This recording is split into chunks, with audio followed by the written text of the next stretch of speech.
Hello best viewers in the world! Today we are building another model. So in this video you will see a model modification, the creation of the best tarpaulin ever on my channel, and of course the painting and weathering of the model. Once again I have a cheap kit from China. Please understand, I am currently using these kits because my more expensive ones need to mature properly, like a good wine. As you may have noticed, this kit has few parts, but all of them require a bit of refinement. I need to remove all the excess protruding pieces and clean off all the flesh. When all that was done, I assembled the running gear of this armored car. So far I was satisfied with all the parts except for the machine gun. It looks, to put it mildly, terrible and ruins the overall impression of the model, so it needs to be replaced. But since I don't have the necessary machine gun model and of course no 3D printer to print it, we will make it from the plastic frame left from the model. For now we have this sprue, and it needs to be processed properly with a handheld rotary tool. First I shape the round piece of plastic into a rectangle, so that it resembles the MG42 machine gun more closely. Then I add elements to this piece that are present on the original weapon. So far I can say that it turned out well, with just a little work needed on the barrel using my modeling knife. And when I glued everything together, I ended up with this piece.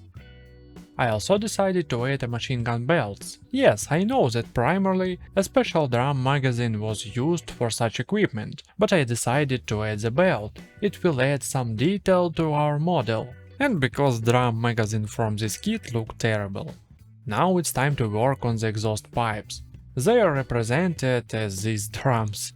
And in one historical photo I saw how the drum was installed completely differently from the way it was originally intended in the instruction for this model. I like this option because it's something unique and unusual. And at the same time this placement actually existed. I also decided to use a copper wire to make special pipes that went from the armored car's engine to these exhaust drums. I don't know what else to call them. Exhaust pipe or exhaust drums looks more adequate, I think. Unfortunately, it didn't work out on the first try, but I managed to refine this part. However, I encountered the problem where the body wouldn't fit into place, because the part I installed was blocking the needed space for the body. But I did some modification, and now I can glue the body together and focus on additional details. As you can see, the ones in the kit look, to put it mildly, terrible, but unfortunately I don't have late model German jerry cans, so I decided to use early model jerry cans that were 3D printed. I think this won't harm the model too much. In addition to these jerry cans, I made mounts out of very thin paper. They will mimic the original mounts that are installed on such armored vehicles. I also had some leftover photo-etched parts. I decided to use them here to show that not all the jerry cans on this armored vehicle were in their proper place. Some of them are simply missing. As you can see, it turned out quite well. Of course I could add a few more details, but these are minor things, and I don't see the point in spreading too much time on this tiny detail, as my time is limited. So I moved on to more substantial details and glued a few machine gun boxes inside the turret of this armored car. Additionally, I added a few clamps to the car body where they should be. Unfortunately, I didn't have any thinner wire, so the clamps look a bit thick. I also glued a small box, just like the one I attached to my previous model, the Panther. This box will look great on this model too. Now I proceed to create the tarpaulin. The process for working with this tarpaulin is the same as I showed you on the Panther model. I use a lot of baby powder, but this time, instead of cheap epoxy putty, I'm using high quality green stuff. And after rolling it out very thinly, I get a fluffy tarpaulin. This tarpaulin really looks fantastic, and if you shape it with a brush, you can create natural folds. These tarpaulin just look amazing. Undoubtedly, I consider this the best tarpaulin I will ever made. I decided to add a smaller tarpaulin to the front. I decided to be a bit stingly, and instead of adding the jerrycans in the front, I added a small metal box. To hide the unsightly part of this detail, I added another tarpaulin. I also had a few pieces of green stuff left, which I decided to turn into sandbags. My idea is that this vehicle belonged to an engineering squad. These guys lay mines, transport sandbags where they are needed, and of course deliver fuel to their soldiers. And that's why I added these sandbags. I also attempted to make a few German soldier canteen in 1/72 scale. I attached them to the vehicle using fishing line. I thought it would represent the taut cable onto which the soldier had clipped their canteens. Yes, it may not look very elegant, but it's still an additional detail. And additional details are never superfluous. One of the last steps is drilling out the barrel of the gun on this armored car. Of course, I could have added a cover made from green stuff and create a scene where the vehicle is just transporting something or moving across the terrain, but due to the position of my tarpaulin, it's clear that the vehicle is stationary and its soldiers are engaged in some specific task. In my scenario, they are mining the road. They were on their ways, but since they needed to retreat, they decided to mine the road to delay the pursuit. That's why the tarpaulin is pushed back. After drilling out the barrel, I achieved this result. The final detail I wanted to add to this armored car is a barrel. As I mentioned earlier, I want to make this vehicle part of an engineering squad. Therefore, a fuel barrel would be a perfect addition. Now it will be visible that the barrel is fastened to the vehicle's body with a rope. This concludes the detailing work on the model. Now we can move on to painting. This time for priming I am using a rust color. I choose rust because I want to try a weathering technique using hairspray, so I need rust color as the primer. Here is what we have after applying the primer. All parts of the model are well primed, and it looks quite good. Of course you can see some gaps and small holes in some places, especially at the back of the model, but don't worry, all of this will be fixed on the diorama itself, as I am not yet sure what kind of diorama I want to create for this model. Off camera I applied hairspray, and this is how the model looked after the application. A significant issue for me was that the primer blistered in some places. However, when hairspray dried, this problem disappeared. And now we can proceed to applying the base color. For this I mixed German yellow with the tan. This will be our base color. I also chose this color because, as I mentioned earlier, I'm not sure where I want to place this model. It could be in a desert landscape or somewhere in Europe. A major issue for me is that this Sd Kfz began production in 1944, which means we can't use it, for example, in the North African campaign, as it ended in 1943. But I will definitely create a poll to get your opinion. And here's what we got after drying the base color. I definitely did something wrong because my base paint cracked. Although it actually looked pretty good and can be considered a unique form of weathering, it was quite alarming at first. Luckily, I soon realized that if model is properly dried, these cracks won't be too noticeable, and some of them will be covered by the camouflage paint. Yes, this is my second model with camouflage, and this time I am painting it using my airbrush. First, I mixed German yellow and US dark green to apply the green part of the camouflage. Fortunately, everything was going well. In fact, it turned out even better than I expected. Additional bonus was that this vehicle indeed used such camouflage with somewhat blurred imperfect edges. After applying and drying the green camouflage layer, I started using brown stripes. The color for them was German pale brown. I think this color goes perfectly with the model and won't ruin it. Because I have a very cheap airbrush, I had to carefully control the paint application.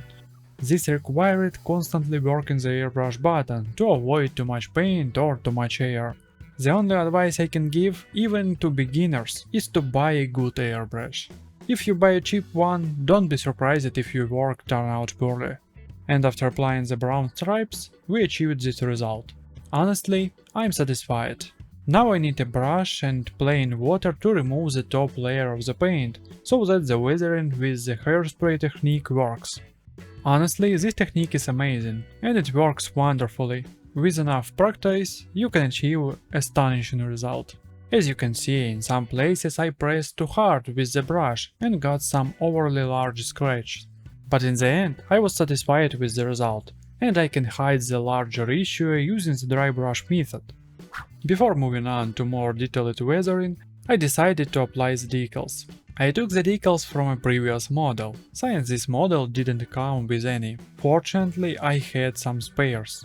Of course, this creates certain problem for applying the decals, and one of the decals on the left side ended up crooked. Therefore, before applying the decals, it's best to apply a layer of varnish first. Then apply the decals and then add another layer of varnish. This way you properly protect the model and prevent any damage. After applying the decals, I coated the model with a layer of varnish and proceeded to paint various details. For this, I need a wet palette. I think practically every modeler knows how to make a wet palette, and those who didn't want to make one themselves have probably bought from AliExpress or another market by now. For those who don't belong to either category, I recommended watching a tutorial on YouTube. First, I decided to paint the tarpaulin. For this, I used a color that is grey with a blue tint. I think it nicely diversifies the color of the model. The tarp at the front of the armored car, I decided to paint a more greenish color. While my tarpaulin are drying, awaiting the next stage, I used German yellow to highlight all the protruding edges of this armored vehicle. As I always say, this gives you model volume. In my case, it will also hide the excess rust revealed by the hairspray technique. Then I decided to paint the barrel grey. Initially, I thought about adding rust and other additional elements, but I decided that this wasn't necessary for this barrel. I left it as it was and simply painted it a color similar to the tarpaulin. Next, I decided to return to the tarpaulin, as they had dried sufficiently, and apply a light paint. This time I don't want to spend too much time on this tarpaulin, I just want to add wear on all the edges and corners of the tarpaulins. Using the same technique, I painted the bags placed on the armored vehicle body.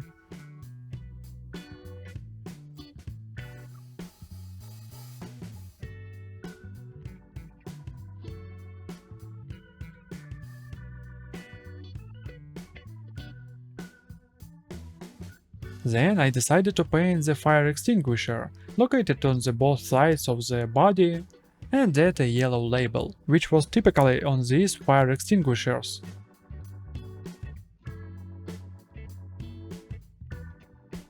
I also spent a little time on the barrel, using the same technique I used for painting the tarpaulin and the bags. Now I need to spend some time on various small details. I'll paint the jerry cans grey. Of course, I'll paint the canteens located on the left side of this armored vehicle. I'll also paint the rope and add paint to the viewports. Modelers usually paint this in different colors. I choose this light grey color. I think it will be sufficient. Then I painted the exhaust pipes. It's very simple, just like painting the exhaust pipe on my Panther model. 3 shades of rust and the dry brush method. And the last small detail that needs painted is the wheels, specifically the tires. This is very simple, I use black paint. Here is what I ended up with after applying all the base colors. The only problem is that I forgot to paint the machine gun boxes and only remembered it after applying the wash. But that's not a big deal. It's a small detail that only needs a base color. After correcting all the mistake, I can move on to applying the wash. This time I decided to use an oil-based wash with my favorite color, Van Dyke Brown. I apply this wash to the entire model. Firstly, it creates nice beautiful shadows. Secondly, any problem created by the wash can be corrected. Thirdly, this wash not only creates shadow but also gives a dirty effect. It closely resembles the color of dirt. This gives the impression that it's not just a shadow, but a dirt mark. Instead of white spirit, I use an oil paint thinner. It doesn't react with acrylic paints, it doesn't smell, and is perfect for removing excess wash.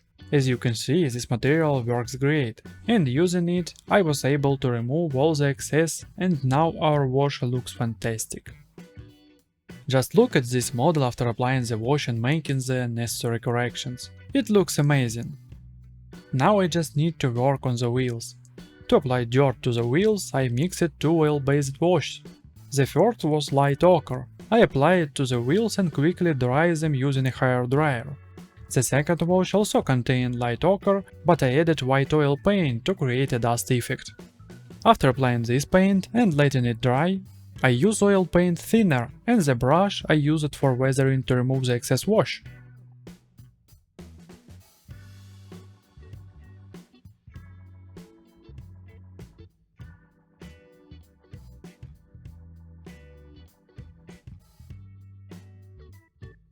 And this is the result. To fix it, I need to apply a light wash made from Van Dyke brown oil paint. And here is what I achieved.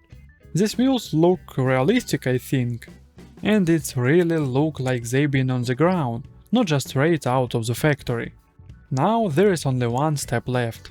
I'll use simple paint to apply the shiny metal effect, and that's the final step.